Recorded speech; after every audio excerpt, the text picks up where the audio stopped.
வணக்கம் நேர்களே, இது 40க்கு 40 வரவேற்பது நான் விஷ்ணுராஜ். மக்களவை தேர்தல் திருவிழாவை அலங்கரிக்கும் 40 தொகுதிகளின் தற்போதைய நிலவரத்தை உங்கள் வீட்டின் வரவேற்பறைக்கே கொண்டு வரும் நிகழ்ச்சி இது. இன்று நாம் பார்க்க போவது ஸ்ரீபெரும்புதூர். தமிழகத்தின் தொழில் வளர்ச்சியில் தவிர்க்கவே முடியாத இந்த தொகுதி பற்றிய ஒரு சிறிய அறிமுகம் இதோ. சிங்கார சென்னையின் சீர்மிகு நுழைவாயில் ஸ்ரீபெரும்புதூர். சென்னையிலிருந்து 40 கிலோமீட்டரில் காஞ்சிபுரம் மாவட்டத்தில் இருக்கிறது. உலகமயமாக்கலுக்கு பின்னர் தமிழகத்தை நோக்கி ரெக்கை கட்டி வந்த பன்னாட்டு நிறுவனங்கள் அதிகம் இறங்கிய இடம் இந்த ஊர்தான். 1991 ஆண்டு ஹூண்டாய் நிறுவனம் கால் பதித்த நிலையில் படிப்படியாக வளர்ந்த ஸ்ரீபெரும்புதூர் 2008 ஆண்டு சிறப்பு பொருளாதார மண்டலமாக அறிவிக்கப்பட்டது. சுமார் 14,000 கோடி முதலீட்டுடன் தொடங்கப்பட்ட சிறப்பு பொருளாதார மண்டலம் இன்று விருட்சமாக ஆயிரக்கணக்கானோருக்கு வேலை வாய்ப்பை அள்ளி தந்து கொண்டிருக்கிறது. ஏற்கனவே சென்னை மீனம்பாக்கம் விமான நிலையம் இந்த தொகுதிக்குள் வரும் நிலையில் மற்றொரு புதிய விமான நிலையத்தையும் ஸ்ரீபெரும்புதூரில் அமைக்க மத்திய அரசு முடிவு செய்துள்ளது. அம்பத்தூரும் ஒரகடமும் ஸ்ரீபெரும்புதூர் என்ற தொழிற்சாலை நகரின் வலது கரங்களாக வளர்ந்து நிற்கின்றன. ராஜீவ்காந்தி நினைவிடம், தாம்பரம் மெப்ஸ் ஏற்றுமதி வளாகம் உள்ளிட்டவை இந்த தொகுதிக்குள் தான் வருகின்றன.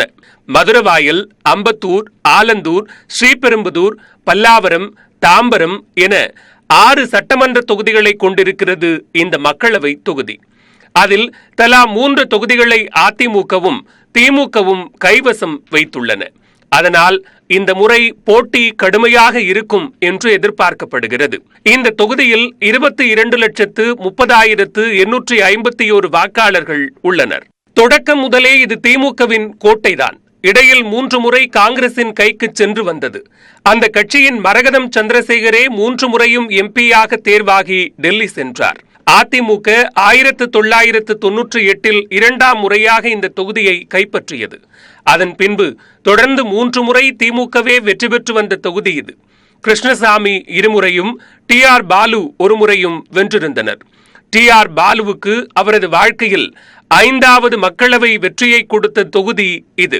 கடந்த தேர்தலில் TR பாலு தஞ்சாவூர் தொகுதியில் போட்டியிட்டதால் இந்த தொகுதியில் திமுக சார்பில் ஜெகத் ரட்சகன் களமிறக்கப்பட்டார். அவருக்கு போட்டியாக அதிமுக சார்பில் KN ராமச்சந்திரன் வேட்பாளராக அறிவிக்கப்பட்டார். மதிமுக சார்பில் மாசிலாமணியும் காங்கிரஸ் சார்பில் அருள் அன்பரசும் போட்டியிட்டனர். தேர்தல் முடிவுகள் வெளியான போது அதிமுகவின் KN ராமச்சந்திரன் 1,02,646 வாக்குகள் வித்தியாசத்தில் திமுகவின் ஜெகத் ரட்சகனை தோற்கடித்தார். 16 வருடங்களுக்கு பின்பு ஸ்ரீபெரும்புதூரில் வாகை சூடியது அதிமுக. மதிமுகவும் காங்கிரசும் முறையே 3வது மற்றும் 4வது இடத்திற்கு தள்ளப்பட்டனர். தமிழகத்தின் முக்கியமான தொகுதிகளில் ஒன்று சென்னைக்கு அருகில் இருக்கக்கூடிய ஸ்ரீபெரும்புதூர். தமிழகத்தில் பன்னாட்டு நிறுவனங்கள் அதிகம் உள்ள இந்த தொகுதியில் பல்வேறு பிரச்சனைகள் முன்வைக்கப்படுகின்றன. என்னென்ன பிரச்சனைகள் உள்ளன, அதை தீர்ப்பதற்கான வழிகள் என்ன, தற்போது பார்க்கலாம். கார் தொழிற்சாலைகள், இருசக்கர வாகன தயாரிப்பு தொழிற்சாலைகள், செல்போன் ஆலைகள் நிறைந்த ஸ்ரீபெரும்புதூர் தொகுதியில் அடிக்கடி தொழிலாளர்கள் வேலை நீக்கம் செய்யப்படுவது முக்கிய பிரச்சனையாக உருவெடுத்துள்ளது. தொழிலாளர் சட்ட விதிகள் ஆலை நிர்வாகங்களால் பின்பற்றப்படுவதில்லை என்றும் அதை தட்டி கேட்டால் வேலை பறிக்கப்படுவதாகவும் தொழிலாளர்களும் தொழிற்சங்கத்தினரும் குற்றம் சாட்டுகின்றனர். இந்த பகுதியில் மட்டுமல்ல, இது நோக்கியா ஆலை மூடப்பட்டதால், ஃபாக்ஸ்கான் மூடப்பட்டதால் தமிழ்நாடு முழுவதும் இருக்கக்கூடிய இளைஞர்களுக்கான வேலை பறிக்கப்பட்டிருக்கிறது என்பதுதான் உண்மை. ஆண்டுக்கு 2 கோடி பேருக்கு வேலை தரவில்லை. தமிழ்நாட்டில் 2 ஆலைகளில் 30,000 வேலை வாய்ப்பை பறித்திருக்கிறார்கள் என்பதுதான் உண்மை. புதிதாக தொடங்கப்படும் தொழிற்சாலைகளும் விரிவாக்கம் செய்யப்படும் தொழிற்சாலைகளும் முற்றிலும் இயந்திரமாக்கப்படுவதால் புதிய வேலைவாய்ப்புகள் கிடைப்பது குதிரை கொம்புதான் என்கிறார்கள் தொழிலாளர்கள். திறக்கப்படுகிற ஆலையாக இருந்தாலும் சரி, ஏற்கனவே திறக்கப்பட்டிருக்கிற ஆலையாக இருந்தாலும் சரி, இந்த 2 ஏரியாவில் மட்டும் 2,580 ஆலைகள் இருக்கிறது. ஆனால் இப்போ வரக்கூடிய எல்லா ஆலைகளிலும் வேலைவாய்ப்பு என்பது இருக்காது. உதாரணம், ரோபோ மிஷின், ஆர்டிஃபிஷியல் மூலமாகத்தான் திறக்கப்படுகிறது. ஆகவே ஆலைகள் வருகிறது, நிலங்கள் பறிபோகிறது, தண்ணீர் பாதிக்கப்படுகிறது. ஆனால் வேலைவாய்ப்பு இல்லை என்கிற நிலைமை உருவாகி இருக்கிற ஒரு சூழல் வந்திருக்கிறது. வரி ஏய்ப்பு செய்ததற்காக மூடப்பட்டதால் நோக்கியா தொழிற்சாலையில் இருந்தும் வேறு பல காரணங்களால் ஃபாக்ஸ்கான், ராயல் என்ஃபீல்ட், யமஹா உள்ளிட்ட பல்வேறு தொழிற்சாலைகளில் இருந்தும் பல்லாயிரக்கணக்கான தொழிலாளர்கள் வேலை இழந்துள்ளனர். ஸ்ரீபெரும்புதூர் தொகுதியில் இருக்கிற சிப்காட், சிட்கோ போன்ற தொழிற்சாலைகளிலே மட்டும் ஏராளமான தொழிலாளர்கள், சொல்லப்போனால் லட்சக்கணக்கான தொழிலாளர்கள் வேலை இழந்திருக்கிறார்கள். நோக்கியா, ஃபாக்ஸ்கான், டாங்சாங் என்று நான் நீண்ட பட்டியலை சொல்லலாம். ஆனால் வேலை இழந்த தொழிலாளர்களுக்கு வேலை திரும்ப கிடைப்பதற்காக தொகுதி எம்பி எந்த நடவடிக்கையும் எடுக்கவில்லை என்றும் குற்றம் சாட்டுகின்றனர். 6 வருஷமா மூடி இருக்கிற இந்த ஃபாக்ஸ்கான் தொழிற்சாலை, நோக்கியா தொழிற்சாலையினால வேலை இழந்திருக்கக்கூடிய தங்களுக்கு இதுவரைக்கும் இந்த தொகுதியிலிருந்து எந்த விதமான உதவியும் கிடைக்கல. தொகுதி எம்பி கிட்ட இதை பத்தி நாங்க சொல்லியும் அதுக்கான எந்த முயற்சியும் எடுத்ததில்லை அப்படிங்கிற ஒரு கோரிக்கையும் வருத்தத்தையும் இந்த தொழிலாளர்கள் முன்வைக்கிறாங்க. இன்னொரு பக்கம் ஒரகடத்தில் இருக்கக்கூடிய இதே ராயல் என்ஃபீல்டு தொழிற்சாலையிலையும் இதே மாதிரியான பிரச்சனைகளை தொழிலாளர்கள் சந்திக்கிறதாகவும், கிட்டத்தட்ட பட்டதாரி இளைஞர்கள் வேலைக்காக இந்த தொழிற்சாலை வாசலையே காத்துட்டு இருக்கக்கூடிய ஒரு சூழல் தான் ஸ்ரீபெரும்புதூர் தொகுதியில் இருக்கிறதா அதிகமான தொழிலாளர்கள் இங்க முன்வைக்கிறாங்க. சென்னையிலிருந்து தமிழகத்தின் தெற்கு மேற்கு மாவட்டங்களுக்கு செல்ல மதுரவாயல் முக்கியமான பகுதி என்பதால் வாகன நெரிசல் இங்கே தீராத பிரச்சினை. இதற்காக கடந்த 2009ஆம் ஆண்டு மதுரவாயல் துறைமுகம் பறக்கும் சாலை அறிமுகம் செய்யப்பட்டது. ஆனால் தொடங்கப்பட்டதோடு சரி, இன்னும் செயல்பாட்டிற்கு வரவில்லை. ஸ்ரீபெரும்புத்தூர் தொகுதி மக்களோட நீண்ட கால கோரிக்கையில ரொம்ப முக்கியமானது இந்த மதுரவாயல் பறக்கும் சாலை திட்டம். கிட்டத்தட்ட 2009 தொடங்கின இந்த திட்டத்தை 35% மட்டுமே முடிச்சிருக்கிறதுனால ரொம்ப வருஷமா எங்களோட இந்த கோரிக்கை நிறைவேறாம இருக்கு அப்படிங்கிறது இந்த பகுதி மக்களோட கருத்தா இருக்கு. அது மட்டும் இல்லாம வரக்கூடிய தேர்தலில் இதை கண்டிப்பா செஞ்சு தரணும், ஏன்னா இதனால நிறைய உயிரிழப்புகள் ஏற்படுறதாகவும் இந்த பகுதி மக்கள் சொல்றாங்க. இந்த விஷயம் 8 வருஷத்துக்கு முன்னாடி ஆரம்பிச்ச ஒரு விஷயம். இது மெயினா எதுக்காக பார்த்தீங்கன்னா, லாரிகள்லாம் சிட்டி உள்ள வராம ஸ்ட்ரெயிட்டா போட்டு போகணுங்கிறதுக்காக விஷயம் தான் இது.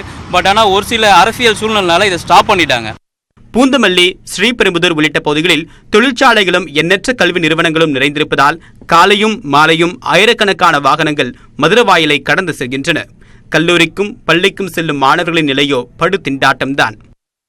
அது இல்லாமல் கல்லூரி மாணவர்களுக்கு ரொம்ப இது பாதிப்பாக இருக்குது. ஏன்னா நேரத்துக்கு அவங்க போய் சேர முடியல. ஸோ அதனால் அவங்க காலேஜுக்கு அங்கே போனோம்னா 8 மணிலேருந்து 9 மணிக்கு போனோம்னா 1 hour ட்ராவல் பண்ணோம். ஆனால் இந்த டிராஃபிக்கால் பார்த்தீங்கன்னா அவங்க வீட்டிலேருந்து 6 மணிக்கே போகிற மாதிரி ஒரு சூழ்நிலை ஏற்படுது. ஸோ இது ரொம்ப வருத்தமாக இருக்குது. ஸ்ரீபெரும்புதூர் தொகுதியை பொறுத்தவரை முக்கிய பிரச்சனைகளான வேலைவாய்ப்பு மற்றும் போக்குவரத்து நெரிசல் ஆகியவற்றை தீர்க்க முன்னுரிமை அளிக்க வேண்டும் என்பதுதான் அவசர தேவையாக உள்ளது. ரொம்ப இந்த பகுதி மக்களோட வரப்பிரசாதமா எதிர்பார்த்துட்டு இருக்கக்கூடிய இந்த பறக்கும் சாலை திட்டத்தை இந்த தேர்தலையாவது செஞ்சு கொடுப்பாங்களா அப்படிங்கிறது இந்த பகுதி மக்களோட நீண்ட கால எதிர்பார்ப்பாவே இருக்கு. நியூஸ் 18 தமிழ்நாடு செய்திகளுக்காக ஒளிப்பதிவாளர் மணிகண்டனுடன் காயத்ரி. ஸ்ரீபெரும்புதூரில் தீர்க்கப்படாத அடிப்படை பிரச்சனைகள் பல ஆண்டுகளாக அப்படியே உள்ளன. ஆட்சிகள் மாறினாலும் காட்சிகள் மாறவில்லை. இதுதான் ஸ்ரீபெரும்புதூர் பொதுமக்களின் புகாராக இருக்கிறது. அதை பற்றிய ஒரு செய்தி தொகுப்பை தற்போது பார்க்கலாம். பன்னாட்டு நிறுவனங்கள் ஆயிரக்கணக்கில் இருந்தாலும் அடிப்படை கட்டமைப்பு வசதிகளை பொறுத்தவரை ஸ்ரீபெரும்புதூர் தொகுதி பின்தங்கியே உள்ளது. குறிப்பாக சாலை, குடிநீர் இரண்டும் தொகுதி முழுவதும் உள்ள பிரதான பிரச்சினையாக உள்ளது. ஸ்ரீபெரும்புதூர் நகரில் பல இடங்களில் சாலைகள் குண்டும் குழியுமாக உள்ளதாக பொதுமக்கள் குற்றம் சாட்டுகின்றனர். இன்னும் கொஞ்சம் ஃபாஸ்ட்டாக பண்ணாங்கன்னா நல்லா இருக்கும். இதே கொஞ்சம் லேட் பண்ணாங்கன்னா போக்குவரத்து வரிசைனா கொஞ்சம் டிராஃபிக் ஆகுது. போகிறது வரது கொஞ்சம் லேட் ஆகுது. கம்பெனிங்க இங்கே நிறைய கம்பெனி இருக்கிறதுனால வியாபாரம் பார்க்கறவங்களும் கொஞ்சம் கஷ்டமாக இருக்குது. ஏன்னா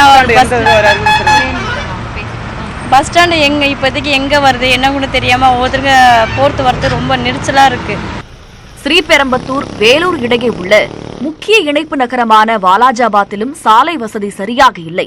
சாலையை சீரமைக்க 2018ஆம் ஆண்டே ஒப்புதல் பெறப்பட்டாலும் தேர்தல் நெருங்கவுள்ள நிலையில் அவசரமாக தற்பொழுது வேலை தொடங்கி நடைபெற்று வருகிறது. வாலாஜாபாத்தில், அதாவது ஸ்ரீபெரும்புதூர்லேருந்து வேலூர் இணைக்கக்கூடிய வாலாஜாபாத்தில் இந்த சாலை விரிவாக்க பணி நடந்துட்டு இருக்கு. ஆனால் திட்டத்துக்கு 2018 ஒப்பந்தம் போடப்பட்டிருக்கு. இங்க இருக்கக்கூடிய மக்கள் இந்த பணிகள் இப்போதான் 1 மாத காலமா தொடங்கி இருக்கு அப்படின்னு சொல்றாங்க. இதனால இந்த பகுதியை சுத்தி இருக்கக்கூடிய இடங்கள்ல எந்த இடத்துலையுமே பேருந்து நிலையம் அப்படிங்கிறது கிடையவே கிடையாது. மக்கள் இப்பவும் தெருக்கள்ல வெயில்ல நின்றுதான் ஏறக்கூடிய ஒரு சூழல் இருக்கு. இந்த தொகுதிக்குட்பட்ட முக்கியமான பகுதிதான் தாம்பரம். இந்த தாம்பரம் ரயில் நிலையம் சென்னையின் 3வது முனையமாக மாறிவிட்டது. ஆனாலும் புதியதாக அறிவிக்கப்பட்டுள்ள கொல்லம் விரைவு ரயிலும் மதுரைக்கான பகல் நேர தேஜஸ் ரயிலும் எழும்பூரில் இருந்தே புறப்பட்டு செல்கின்றன. அதிக பயணிகள் வந்து செல்லும் இந்த ரயில் நிலையத்தில் குடிநீர், கழிவறை உள்ளிட்ட அடிப்படை வசதிகள் ஏதும் இல்லை என்பதும் பொதுமக்களின் குற்றச்சாட்டாக உள்ளது. இப்போ வந்து நம்ம எம்பியாக இருக்கிறவங்க நிறையா கோரிக்கைகள் நாங்கள் அப்போ இருக்கும்போது சொன்னோம். பட் ஒன்று கூட அவர் நிறைவேற்றலை. அட்லீஸ்ட் இப்போவாவது வரக்கூடிய எம்பியாவது இந்த தாம்பரம் ரயில்வே ஸ்டேஷன் முனைப்போடு செயல்பட்டு இந்த கொஞ்சம் டெவலப் பண்ணணும் அப்படிங்கிறது இந்த தொகுதி மக்களுடைய ரொம்ப எதிர்பார்ப்பு. தாம்பரத்தை அடுத்துள்ள சிட்லப்பாக்கத்தின் குடிநீர் ஆதாரமான சிட்லப்பாக்கம் ஏரி முழுமையாக மாசடைந்துள்ளதாகவும் அந்த ஏரியை சுத்தப்படுத்தி தர வேண்டும் என பொதுமக்கள் கோரிக்கை விடுக்கின்றனர். தண்ணி ப்ராப்ளம் மெயினாக இருக்குது. அதோட பொல்யூட் ஆகிருக்கு லேக் பொல்யூட் ஆனதுனால எங்களுடைய டோட்டல் வீடு எல்லா இடமுமே பார்த்தீங்கன்னா பொல்யூட் ஆகிடுச்சு. ஸோ அதுக்கு பக்கத்தில் இருக்கிற எல்லார் வீட்லேயுமே கருப்பாக தான் தண்ணி வரும். ஸோ அதுக்கான இது நாங்கள் கருப்பாக தண்ணி வருதுன்றதை விட தண்ணி எவ்வளோ முக்கியமானது. So we need water. எல்லா பிரச்சனைகளும் தீரும் என்ற எதிர்பார்ப்பில்தான் ஒவ்வொரு தேர்தலிலும் வாக்களிக்கிறார்கள் பொதுமக்கள். ஆனாலும் பிரச்சனைகள் தீர்ந்த பாடில்லை. இந்த தேர்தலில் ஆவது மாற்றத்தையும் ஏற்றத்தையும் ஏற்படுத்துமா என்ற எதிர்பார்ப்பில் காத்திருக்கிறார்கள் ஸ்ரீபெரும்புதூர் தொகுதி மக்கள். ஸ்ரீபெரும்புதூர் மக்களவை தொகுதி உறுப்பினர் ராமச்சந்திரனின் நாடாளுமன்ற செயல்பாடு மற்ற உறுப்பினர்களோடு ஒப்பிடும்போது திருப்திகரமாக இல்லை. மக்களவையில் அவர் செயல்பட்ட விதம் பற்றி சுருக்கமாக பார்க்கலாம். மக்களவை நடந்த 2/3 நாட்களே ராமச்சந்திரன் அவைக்கு சென்றுள்ளார். அதாவது 331 நாட்கள் மக்களவை நடந்த நிலையில் 238 நாட்கள் மட்டுமே அவை நடவடிக்கைகளில் அவர் பங்கேற்றிருக்கிறார். 2016ஆம் ஆண்டு பட்ஜெட் கூட்டத்தொடரின் முதல் அமர்வில் வெறும் 8 விழுக்காடு நாட்களே அவர் அவைக்கு சென்றுள்ளார். பங்கேற்ற விவாதங்களும் வெறும் 27 தான். ஸ்ரீபெரும்புதூர் தொகுதியில் ரயில்வே பணியை விரைவுபடுத்த வேண்டும், முல்லைப்பெரியாறு அணை நீர்மட்டத்தை உயர்த்த வேண்டும் போன்றவை அவர் பங்கேற்ற விவாதங்களில் முக்கியமானவை. எழுப்பிய கேள்விகளும் 466 தான். தமிழகத்தில் உதய் திட்டத்தின் கீழ் விமானம் இயக்குவது, சிறு குறு நிறுவனங்களுக்கான ஜிஎஸ்டி வரி குறைப்பு போன்ற கேள்விகள் இதில் அடங்கும். இவருக்கு தொகுதி மேம்பாட்டு நிதியாக 17 கோடியே 50 லட்சம் ரூபாய் ஒதுக்கப்பட்டதில் மற்ற நிதியையும் சேர்த்து 19 கோடியே 81 லட்சம் ரூபாயை செலவிட்டுள்ளார். கடந்த 5 வருடங்களில் தொகுதியில் 260 பணிகள் பரிந்துரைக்கப்பட்டதில் 182 பணிகள் முடிக்கப்பட்டுள்ளன. எம்பியாக தான் பதவி வகித்த இந்த 5 ஆண்டுகளில் சுமார் 33 கோடி ரூபாய் அளவிற்கு தொகுதியில் பல்வேறு நலத்திட்ட பணிகளை செய்திருப்பதாகவும் பொதுமக்களின் தேவையை அறிந்து தான் பணி செய்துள்ளது மனநிறைவை அளிப்பதாகவும் ஸ்ரீபெரும்புதூர் எம்பியான KN ராமச்சந்திரன் கூறியிருக்கிறார். அவர் அளித்துள்ள பிரத்யேக நேர்காணலை தற்போது பார்க்கலாம். மொத்த நாடாளுமன்ற தொகுதி 5 வருஷத்துக்கு 25 கோடி. பழைய நாடாளுமன்ற உறுப்பினர் 7 கோடி செலவு பண்ணாமல் விட்டார். அதெல்லாம் சேர்த்து 33 கோடியும் மக்களுக்காக, சாலைகளுக்காக 8 கோடி, மின்விளக்கு கோபுரங்கள் எல்லா கிராமங்களுக்கு சாலைக்கும் மின்விளக்கும் மொத்தம் 20 கோடி பண்ணியிருக்கேன். லைப்ரரி, புக்ஸு, டேபிள், டெஸ்க்கு அதுக்கு ஒரு 5-6 கோடி பண்ணியிருக்கேன். இந்த வெள்ள தடுப்பு பிரச்சனைக்கு அது ஒரு 6 கோடி, மொத்தம் 33 கோடி ரூபாய் என் நிதியிலிருந்து நான் மக்களுக்காக செலவிட்டுள்ளேன். அம்பத்தூரில் எந்த ட்ரெயினும் எக்ஸ்பிரஸ் ட்ரெயின் நிற்கிறது இல்லை. 2 ட்ரெயினை அம்பத்தூர் ஊரணி மையம் எங்கள் மாவட்ட செயலாளர் வேண்டுதல் காரணமாக ரயில்வே அமைச்சர் பியூஷ் கோயல் அவர்களை, மாண்புமிகு பியூஷ் கோயல் அவர்களை சந்தித்து ஏலகிரி எக்ஸ்பிரஸ், சப்தகிரி எக்ஸ்பிரஸ் 2 ரயிலுக்கும் நிறுத்தத்தை பெற்று தந்தேன். பிளாட்ஃபாரம் விரிவுபடுத்துகிற பணி நடந்திருக்கு. இஎஸ்ஐ ஹாஸ்பிட்டல் ஸ்ரீபெரும்புத்தூர் நாடாளுமன்றத்தில் பேசி 300 படுக்கைகள் கொண்ட 466 கோடி செலவில் அனுமதி பெறப்பட்டுள்ளது. சமீபத்தில் நேற்றைய தினம் தாம்பரம் ரயில் நிலையத்தில் மக்கள் ரொம்ப கஷ்டப்பட்டாங்க. தட் படிக்கட்டு ரொம்ப ரொம்ப கஷ்டம்னு என்னாண்ட சொன்னாங்க. அது 3 வருஷமாக பேசி 5 எஸ்கலேட்டர் தானியங்கி நடைமேடைக்கு 6 கோடி செலவில் நேற்று ஃபவுண்டேஷன் அடிக்கல் நாட்டப்பட்டது. அது மாதிரி நான் 3 கிராமம் தத்தெடுத்துருக்கிறேன். இந்த வல்லக்கோட்டை கிராமம் தத்தெடுத்து அந்த எல்லாரும் என் நிதியிலேருந்து 1 கோடி ரூபாய் அளவில் சாலையெல்லாம் பண்ணேன். உண்டாய் கூட அரவணைப்போடு எல்லா வீட்டுக்கு கழிவு இல்லாத 99 வீட்டுக்கு கழிவு நீர் தொட்டி அமைச்சு கொடுத்தேன்.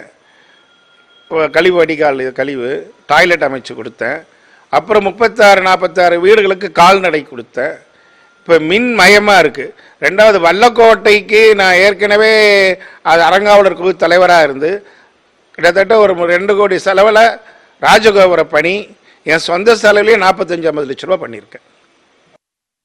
ஸ்ரீபெரும்புதூர் தொகுதியில் திமுக பாமக இடையே நேரடி போட்டி நிலவுகிறது. முன்னாள் மத்திய அமைச்சர் TR பாலுவை எதிர்கொள்கிறார் பாமக துணைத் தலைவர் வைத்திலிங்கம். இவர்களை பற்றிய ஒரு அறிமுகம் இதோ. மத்திய அமைச்சராக இருந்து அனுபவம் உள்ள TR பாலு மீண்டும் ஸ்ரீபெரும்புதூர் தொகுதிக்கு திரும்பியுள்ளார். தற்போது திமுக முதன்மை செயலாளராக TR பாலு பொறுப்பு வகிக்கிறார். கடந்த 2009ஆம் ஆண்டு ஸ்ரீபெரும்புதூர் தொகுதியில் போட்டியிட்டு வென்று மக்களவைக்கு சென்றவர். கடந்த தேர்தலில் தஞ்சாவூர் தொகுதியில் போட்டியிட்டு தோற்றுப்போனார். இதுவரை 5 முறை மக்களவைக்கு தேர்ந்தெடுக்கப்பட்டுள்ள இவர் மன்மோகன் சிங் ஆட்சி காலத்தில் தரைவழி போக்குவரத்து துறை அமைச்சராக இருந்தார். அப்போதுதான் நாடு முழுவதும் 4 வழி சாலைகள் அதிகமாக அமைக்கப்பட்டன. பெட்ரோலியம் மற்றும் சுற்றுச்சூழல் துறை அமைச்சராகவும் மத்திய அரசில் அங்கம் வகித்துள்ளார். அதிமுக கூட்டணியில் ஸ்ரீபெரும்புதூர் தொகுதி பாட்டாளி மக்கள் கட்சிக்கு ஒதுக்கப்பட்டுள்ளது. அந்த கட்சியின் துணைத் தலைவரான வைத்தியலிங்கம் வேட்பாளராக நிறுத்தப்பட்டுள்ளார். மருத்துவரான இவர் MS ஆர்த்தோ படித்துள்ளார். கடந்த சட்டமன்ற தேர்தலில் பாமக சார்பில் திருத்தணி தொகுதியில் போட்டியிட்டு தோற்றுள்ளார். அம்மா மக்கள் முன்னேற்றக் கழகம் சார்பில் தாம்பரம் நாராயணன் நிறுத்தப்பட்டுள்ளார். தமிழில் முதுகலை பட்டம் பெற்றுள்ள இவர் உணவகம் மற்றும் கட்டுமான தொழிலில் ஈடுபட்டு வருகிறார். அமமுக மாநில அம்மா பேரவை துணை செயலாளராகவும் செய்தி தொடர்பாளராகவும் பொறுப்பில் உள்ளார். காங்கிரஸ் கட்சியிலும் தமிழ் மாநில காங்கிரஸ் கட்சியிலும் இருந்துள்ளார். ஸ்ரீபெரும்புதூர் தொகுதி நிலவரம் பற்றி முழுமையாக இன்று அறிந்திருப்பீர்கள். நாளை தூத்துக்குடி தொகுதி நிலவரத்தோடு உங்களை சந்திக்கிறோம். நன்றி, வணக்கம்.